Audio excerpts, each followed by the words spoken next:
Welcome back to DR Survival Online. We are now in Moscow, the capital of Mother Russia. Mother Russia. And there are a lot of cities surrounding Moscow and lakes and forests. So, because of that, I'm going to decide to build our first house. Our very first house near Moscow. Wow. I don't know whether it's a good thing or not, but I'm going to do it. I am going to do it because we're going to need it. We're going to be storing a lot of food. And we are going to be looting a lot of houses. So might as well, right? Now, these things are going to last forever. All these food will last forever, basically. All right, so I got all my things ready to go. Let's continue on our quest. So we need to go to the southwest of Mother Russia. All right, let's do it. Let's go inside. All right, let's see. A university main building. The Institute of Virology. If the survivor dies during the text quest, the quest will restart. Alright. I think I know what's going on here. Tip. Remember, in text quest, every choice you make will have consequences. Read the event and choice description carefully. Choose well, and you will not only be able to complete the quest successfully, but you'll also have the chance to acquire useful items or improve the survivor's skill. Rash actions may lead to unpleasant encounters, injuries, or even death. Good luck. Alright, thank you. Alright, let's go inside the virology building. The building had been hardly damaged at all. In the nuclear attack, some of the window frames even had glass left in them. The lobby gave no indication of the catastrophe that had happened outside, apart from the thick layer of dust that lay over the old couches, the coat racks in the cloakroom, and the reception desk. But something was niggling at me. In the dim light, I saw two sets of boot prints going toward the stairwell, and there were some animal tracks as well, similar to wolf tracks, but too big to belong to a wolf. Let's go upstairs. I started going up the stairs.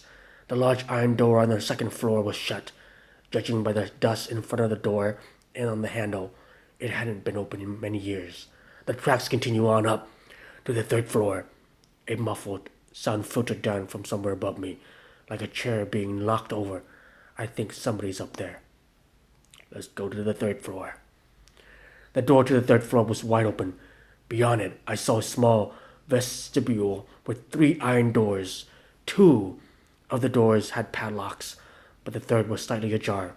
There was a broken padlock lying on the floor next to it. The sign next to the door read, Department of Molecular Virology. I walked closer and heard a low, drawn-out sound like a moan. The corridor beyond the door was dark, but a little light was shining into it from the window behind me. And then I saw something half a meter in front of me.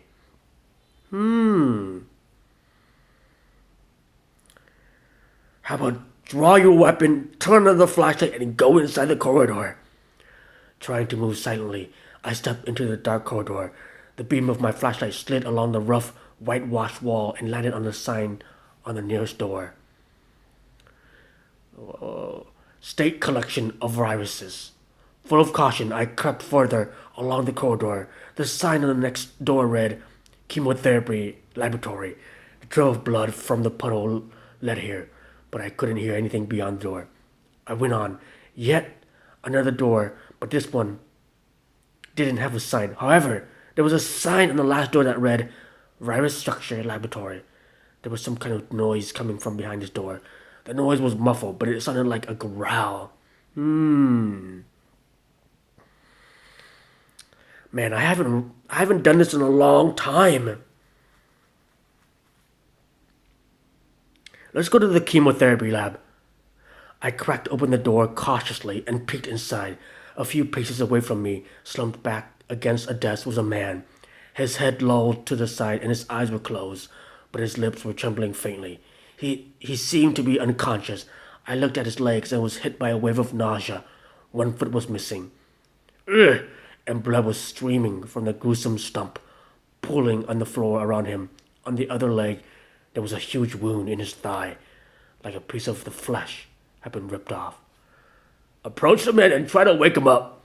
I didn't have any smelling salt on me, so I splashed some good old water in his face. His eyelid fluttered, and the guy cracked open his bloodshot eyes. He wasn't looking at me. He was staring off into the space. I didn't know if the injured guy was seeing something. He was dying. He left. I could... Alex. It was hurt by bullets. The wolf. Leg. Why we came. Help. So much blood. He shuddered a final time and was still. I closed his eyes and considered his work. The wolf that wasn't hurt by bullets. It must be somewhere nearby. But what should I do? Search a dead body. We got a Makarov gun. All right. I rooted through the dead man's jacket pocket and pulled out a Makarov handgun with an empty magazine, a pack of Anogen, cigarettes, rusks, and matches. If the man had any other possessions, they weren't in sight. Search the room. The room was pretty well preserved. On the tables there were empty test tubes, measuring beakers, spirit lamps, and 2 microscopes. A hefty centrifuge lurked in the corner. In a glass-fronted cabinet, I saw neat rows of bulbous flasks containing chemical agents of various colors. I combed the room for any records or notes. I found a few newspaper clippings and a memo written by the lab technician, but there was nothing useful in them. Examine the cabinet. Smoke bombs. That's right, we need that smoke bomb for that wolf. Ooh, we got some good items there. My attention was immediately drawn to a large flask labeled urea hydrogen peroxide. I recalled the wolf that had no fear of bullets. What if I weakened it with smoke first? I put on rubber gloves and poured all the Anogen I'd found in the dead man's pocket into the beaker. I crushed it with a pestle and sprinkled it on top of the urea hydrogen peroxide. Then I made cones out of newspapers and packed them with the mixture. The smoke bombs are ready. All right, I think we're ready for the wolf. I went back to the corridor. From here, I can go to the room containing the state collection of viruses, the chemotherapy lab, the virus structure lab, and the unmarked room. The exit to the stairwell is behind me. Go to the collective viruses. I entered the small workroom and saw a solid steel door with a warning symbol and a sign that reads, "Protective clothing must be worn beyond this point." I shone a flashlight through the little windows and caught sight of the edge of a table. There was a rack of test tubes on the table. One more test tube lay on the table next to the rack in a dried, muddy yellow puddle. Going in there without a hazmat suit would be really stupid. Alright, I need a hazmat suit then.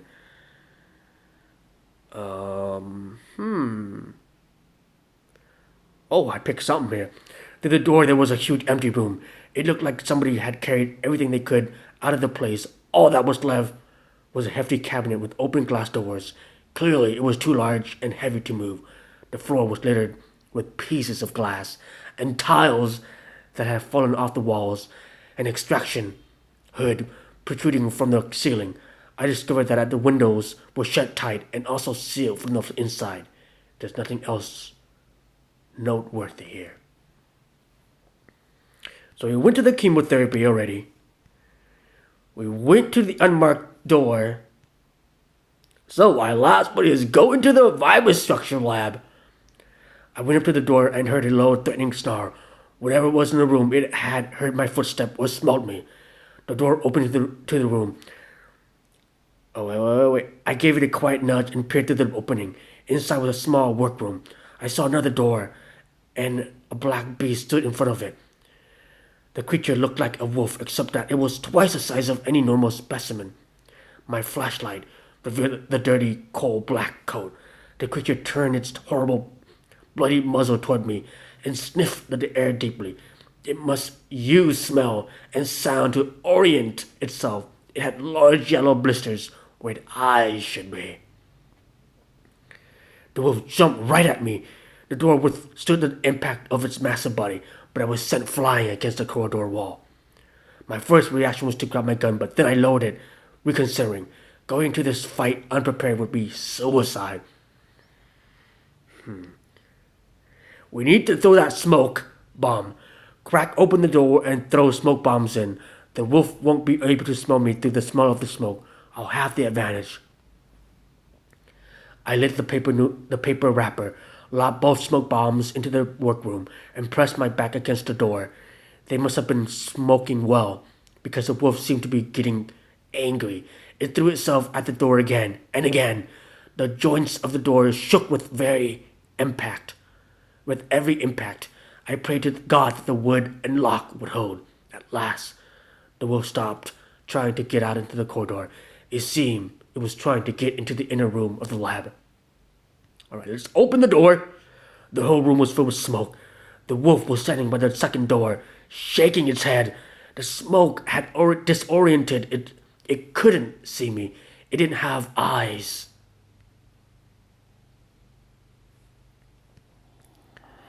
All right, we gotta use the big boys. All right.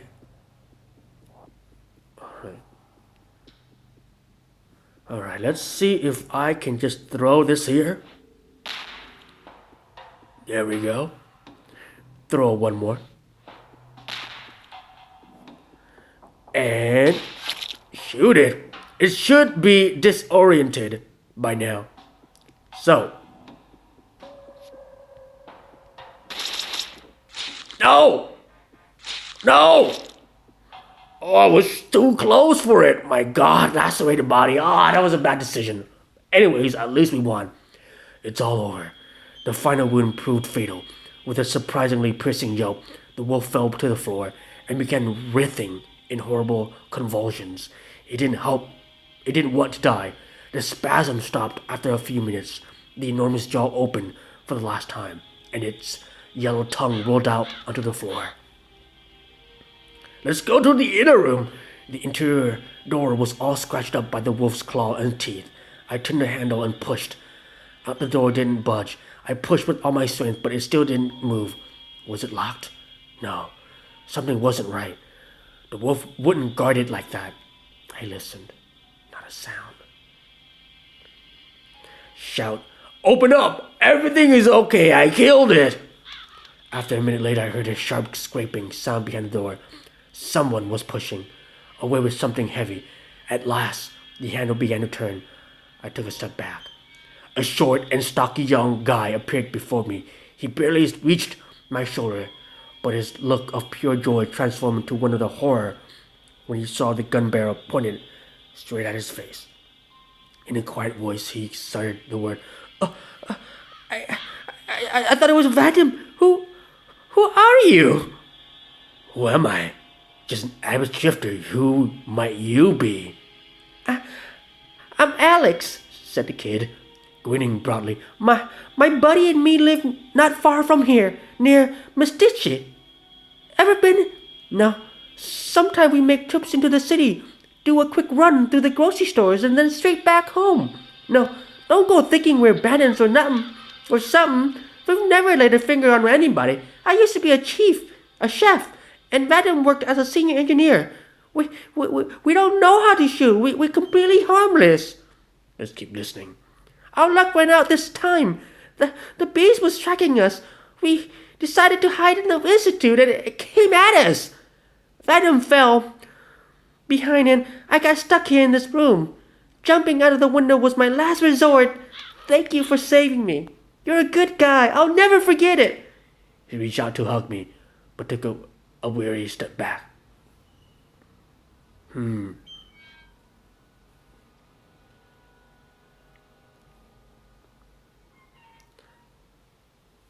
How about, let's do the last one. He died from blood loss. The body's in the next room. He had a gun on him. You say you unarmed? A gun? He wet his lips and shook over me appraisingly. So it looks like Venom had a gun he never told me. He lied to me. I still feel sorry for him. He was a good guy. Well, he isn't the first, and he won't be the last. I guess I better go. I can't even see the hole now. And I suppose I need to organize memorial for Vadim. So thanks again, old man. Maybe I'll see you around? He turned around and walked toward the backpack hanging on the back of the chair. He lifted it up and came back towards me. I was still standing in the doorway, blocking the path. He nodded to the door, asking me to let him pass. How about, sorry pal, but you can't just walk out here. Show me what's in the backpack. Man, and there I was thinking you were one of the good guys. Alex shriveled. I thought you were this noble dude going around saving people. But I see now, you were planning to rob me. Well, screw you. He reached out into the rucksack and pulled out a food can. I don't have anything of value. He pulled out another can. I only got food for a couple of days. He sat a bag of pasta next to the cans. So, are you going to take it? Take it! A bag of buckwheat grains appeared after the pasta. Oh. I'll die of starvation. Hope that weighs on your conscience. I hope you suffer for it. He pulled out some canned meat. But if you want, I can take away your suffering. At this time, instead of more provision, from the depths of his rucksack, Alex pulled out a gun. Let's battle. Well. How about if I do this? Throw this there. He should be a little bit dizzy.